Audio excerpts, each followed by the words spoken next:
ലാലേട്ടൻ നായകനായും സംവിധായകനായും വരാനിരിക്കുന്ന ബറോസ് എന്ന ചിത്രം നാളെ തിയേറ്ററുകളിലേക്ക് എത്തുകയാണല്ലോ. ലാലേട്ടൻ ആരാധകരും മലയാളി സിനിമാ പ്രേക്ഷകരും ഒന്നടങ്കം കാത്തിരിക്കുന്ന ബറോസിന്റെ ആദ്യ ദിനത്തിലെ പ്രീസെയിൽ കളക്ഷൻ ഡീറ്റെയിൽസ് ഇപ്പോൾ പുറത്തു വന്നിട്ടുണ്ട്. ആദ്യം തന്നെ കേരളത്തിലെ പ്രീസെയിൽ കളക്ഷൻ പരിശോധിക്കുകയാണെങ്കിൽ നിലവിൽ ഈ സമയം വരെ 2 കോടി രൂപയോളമാണ് ബറോസിന്റെ കേരള പ്രീസെയിൽ കളക്ഷനായി പുറത്തു വന്നിട്ടുള്ളത്. അതുകൊണ്ട് തന്നെ ബറോസിന് കേരളത്തിൽ ആദ്യ ദിനം 4 കോടി 5 കോടി ലെവലിലേക്ക് ഫസ്റ്റ് ഡേ കളക്ഷൻ എത്തുമെന്ന് തീർച്ച. അതേസമയം ലോകമെമ്പാടുമുള്ള പ്രീസെയിൽ കളക്ഷൻ 5 കോടി പിന്നിട്ടിരിക്കുന്ന ബറോസിന്റെ ആഗോള box office first day collection 10 കോടി രൂപയ്ക്ക് മുകളിൽ തന്നെ ഉണ്ടാവാനാണ് സാധ്യത. സൂര്യ നായകനാക്കി കാർത്തിക് സുബ്രാജ് സംവിധാനം ചെയ്ത സൂര്യ 45ന്റെ ടീസർ നാളെ ക്രിസ്മസ് ദിനത്തിൽ പുറത്തു വരുമെന്ന് അറിയാൻ സാധിച്ചിട്ടുണ്ട്. ഒരു ഗാങ്സ്റ്റർ ആക്ഷൻ സിനിമയായി തയ്യാറായിരിക്കുന്ന സൂര്യ 45ന്റെ ടൈറ്റിലും റിലീസ് തീയതിയും ഈ ഒരു ടീസറിൽ മെൻഷൻ ചെയ്യുമെന്നാണ് സൂചനകൾ ലഭിച്ചിട്ടുള്ളത്. ടൊവിനോ തോമസ്, തൃഷ, വിനയ് റായ് തുടങ്ങിയവർ കേന്ദ്ര കഥാപാത്രങ്ങളാവുന്ന ഐഡന്റിറ്റി എന്ന സിനിമയുടെ ട്രെയിലർ ഇന്നലെ പുറത്തു വന്നിരുന്നു. മാർക്കോയ്ക്ക് ശേഷം മലയാളത്തിൽ നിന്നും വരാനിരിക്കുന്ന ഒരു ഹോളിവുഡ് ലെവൽ സിനിമ, ആ ഒരു ഫീലാണ് ഐഡന്റിറ്റിയുടെ ട്രെയിലർ കണ്ടപ്പോൾ തോന്നിയത്. ഐഡന്റിറ്റി വരുന്ന ജനുവരി 2-ാം തീയതി തിയേറ്ററുകളിലേക്ക് എത്തും. ആസിഫ് അലി, അനശ്വര രാജൻ തുടങ്ങിയവരെ കേന്ദ്ര കഥാപാത്രങ്ങളാക്കി ജോഫിൻ ടി ചാക്കോ സംവിധാനം ചെയ്യുന്ന രേഖാചിത്രം എന്ന സിനിമയുടെ ട്രെയിലർ ഇന്ന് രാവിലെ 10 മണിക്ക് പുറത്തു വന്നിരുന്നു. കിഷ്കിന്ദ കാണ്ഡത്തിന് ശേഷം വീണ്ടും ഒരു സർപ്രൈസ് വിജയം ഈ ആസിഫ് അലി ചിത്രത്തിനും ലഭിക്കാനുള്ള സാധ്യതകൾ കാണിച്ചു തരുന്ന ഒരു ട്രെയിലർ കട്ടായിരുന്നു മൂവി ടീം പുറത്തുവിട്ടിട്ടുള്ളത്. പിന്നെ ഈ സിനിമയുടെ കഥയുമായി ബന്ധപ്പെട്ട ഒരു സൂചനയും ഇപ്പോൾ നമുക്ക് ലഭ്യമായിട്ടുണ്ട്. 1985-ൽ മമ്മൂട്ടി ഭരതൻ കൂട്ടുകെട്ടിലെത്തിയ കാതോട് കാതോരം എന്ന സിനിമയുടെ ലൊക്കേഷനിൽ ഒരു ക്രൈം നടക്കുന്നതും അതിന്റെ ഇൻവെസ്റ്റിഗേഷനുമാണ് രേഖാചിത്രത്തിന്റെ കഥാഗതിയെന്നും കൂടാതെ മമ്മൂട്ടിയെ ആ കാലഘട്ടത്തിലെ ലുക്കിൽ AI സാങ്കേതിക വിദ്യയിലൂടെ രേഖാചിത്രത്തിൽ ഉൾപ്പെടുത്തിയിട്ടുണ്ടെന്നും അറിയാൻ സാധിച്ചിട്ടുണ്ട്. അതിന്റെ സൂചനകൾ ഈ ഒരു ട്രെയിലറിലും നൽകുന്നുണ്ട്. ആസിഫ് അലി, അനശ്വര രാജൻ, ഇന്ദ്രൻസ്, സിദ്ദിഖ്, മനോജ് കെ ജയൻ, സായ്കുമാർ, കലാഭവൻ നവാസ്, സുധി കോപ്പ, ഹരിശ്രീ അശോകൻ, ശ്രീജിത്ത് രവി, TG രവി, നന്ദു എന്നിങ്ങനെ ഒരു വമ്പൻ താരനിരയിൽ ഒരുങ്ങുന്ന ഈ ചിത്രം നിർമ്മിക്കുന്നത് ആൻഡോ ജോസഫും വേണു കുന്നപ്പള്ളിയും ചേർന്നാണ്. Music Mujeeb Majeed, camera Appu Prabhakar, editing Shereef Muhammad, തിരക്കഥ ജോഫിൻ ടി ചാക്കോ, ജോ മാന്തിരിക്കൻ. വരുന്ന ജനുവരി 9-ാം തീയതി രേഖാചിത്രം തിയേറ്ററുകളിലേക്ക് എത്തും. കുംബ്ലങ്കി നൈറ്റ്സ് എന്ന സിനിമയ്ക്ക് ശേഷം സംവിധായകൻ മധു സി നാരായണൻ അടുത്തതായി സംവിധാനം ചെയ്യുന്ന ചിത്രത്തിൽ നസ്ലിനാവും നായികവേഷത്തിൽ എത്തുകയെന്ന് അറിയാൻ സാധിച്ചിട്ടുണ്ട്. ഒരു റിയലിസ്റ്റിക് ത്രില്ലർ പശ്ചാത്തലത്തിൽ തയ്യാറാവുന്ന ഈ സിനിമയുടെ പ്രീ പ്രൊഡക്ഷൻ വർക്കുകൾ മൂവി ടീം ആരംഭിച്ചു. 2025 ഫെബ്രുവരി മാസം ഈ നസ്ലിൻ സിനിമയുടെ ചിത്രീകരണം ആരംഭിക്കും.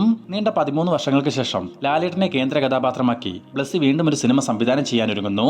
തന്മാത്ര, ഭ്രമരം എന്നീ സിനിമകളാണ് ഇതേ കോംബോയിൽ ഇതിനു മുമ്പ് പുറത്തു വന്നിട്ടുള്ളത്. ഒരു യഥാർത്ഥ സംഭവത്തെ ആസ്പദമാക്കി വരാനിരിക്കുന്ന ഈ സിനിമയ്ക്ക് തിരക്കഥയൊരുക്കുന്നത് ശങ്കർ രാമകൃഷ്ണനാണ്. നിലവിൽ സിനിമയുടെ ചർച്ചകൾ നടന്നു വരുന്നു. ഉണ്ണിമുകുന്ദൻ നായകനായിട്ടെത്തിയ മാർക്കോ എന്ന സിനിമയുടെ ആദ്യ 5 ദിവസത്തെ world wide box office collection report ഇപ്പോൾ പുറത്തു വന്നിട്ടുണ്ട്.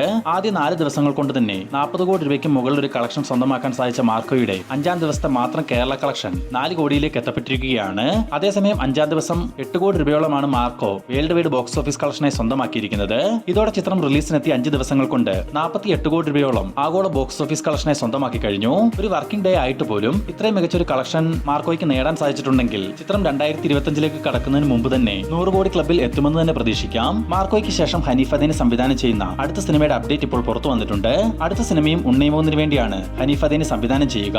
വീണ്ടും ഒരു ആക്ഷൻ ത്രില്ലർ പശ്ചാത്തലത്തിൽ വരാനിരിക്കുന്ന ഈ ചിത്രത്തിൽ വില്ലൻ വേഷത്തിലെത്തുന്നത് ആന്റണി വർഗീസ് പെപ്പയാണെന്നും സൂചനകൾ ലഭിച്ചിട്ടുണ്ട്. കുഞ്ചാക്കോ ബോബൻ, പ്രിയാമണി, ജഗദീഷ് തുടങ്ങിയവരെ കേന്ദ്ര കഥാപാത്രങ്ങളാക്കി ഷാഹി കബീറിന്റെ തിരക്കഥയിൽ ജിത്തു അഷ്റഫ് സംവിധാനം ചെയ്തു വരുന്ന ഒരു ഇൻവെസ്റ്റിഗേഷൻ ത്രില്ലർ സിനിമയാണ് ഓഫീസർ ഓൺ ഡ്യൂട്ടി. ചിത്രത്തിന്റെ റിലീസ് അപ്ഡേറ്റ് ഇപ്പോൾ പുറത്തു വന്നിട്ടുണ്ട്. 2025 ഫെബ്രുവരി മാസം 15-ാം തീയതി ഈ ചാക്കോച്ചൻ ചിത്രം തിയേറ്ററുകളിലേക്ക് എത്തും. RJ ബാലാജി, സെൽവരാഘവൻ തുടങ്ങിയവർ കേന്ദ്ര കഥാപാത്രങ്ങളായിട്ടെത്തിയ സ്വർഗവാസൽ എന്ന A സർട്ടിഫിക്കറ്റ് സിനിമയുടെ OTT റിലീസ് അപ്ഡേറ്റ് ഇപ്പോൾ പുറത്തു വന്നിട്ടുണ്ട്. വരുന്ന ഡിസംബർ 27-ാം തീയതി നെറ്റ്ഫ്ലിക്സിലൂടെ സ്വർഗവാസൽ OTT റിലീസ് ചെയ്യും. 2018 എന്ന മെഗാ ഹിറ്റ് വിജയത്തിന് ശേഷം ജൂഡ് ആന്റണി അടുത്തതായി സംവിധാനം ചെയ്യാനിരിക്കുന്ന സിനിമയുടെ ഒരു സൂചന ഇപ്പോൾ പുറത്തു വന്നിരിക്കുകയാണ്.